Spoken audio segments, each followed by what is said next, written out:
សង្ក្រាន្តចូលនៅថ្ងៃច័ន្ទ2រោចខែចែកត្រូវនឹងថ្ងៃទី14ខែមេសា គ្រិស្តសករាជ2025 វេលាម៉ោង 4:48 នាទី ពេលនោះព្រះអាទិត្យចេញពីមជ្ឈរាសីទៅស្ថិតនៅឯមេសរាសីតាមផ្លូវគោវិថីគឺផ្លូវកណ្ដាល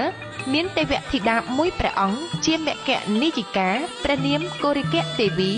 ជារាជបុត្រីទី2នៃកបិលមហាព្រហ្មគង់នៅចតុមហារាជការទ្រង់អំពរពណ៌លឿងលម្អនៅព្រះការដោយសៀតផ្កាអង្គាបបុសអភរណៈកែវមុត្តាផស្សហាទ្រង់តេលំប្រេងព្រះហស្តស្ដាំទ្រង់ព្រះខ័នព្រះហស្តឆ្វេងទ្រង់ឈើច្រត់ទ្រង់គង់ផ្ទុំបាត់ព្រះនេត្រលើខ្នងស្ដេចភ្ជាស្ដេចខ្លាជាយានពីហណៈទៅនាំអស់ទេវបុត្រទេវធីតាទាំងមួយសែនកោដ្ឋសង្ក្រាន្តចូលនៅថ្ងៃច័ន្ទ2រោចខែចែកត្រូវនឹងថ្ងៃទី14ខែមេសា គ្រិស្តសករាជ2025 វេលាម៉ោង 4:48 នាទី ពេលនោះព្រះអាទិត្យចេញពីមជ្ឈរាសីទៅស្ថិតនៅឯមេសរាសី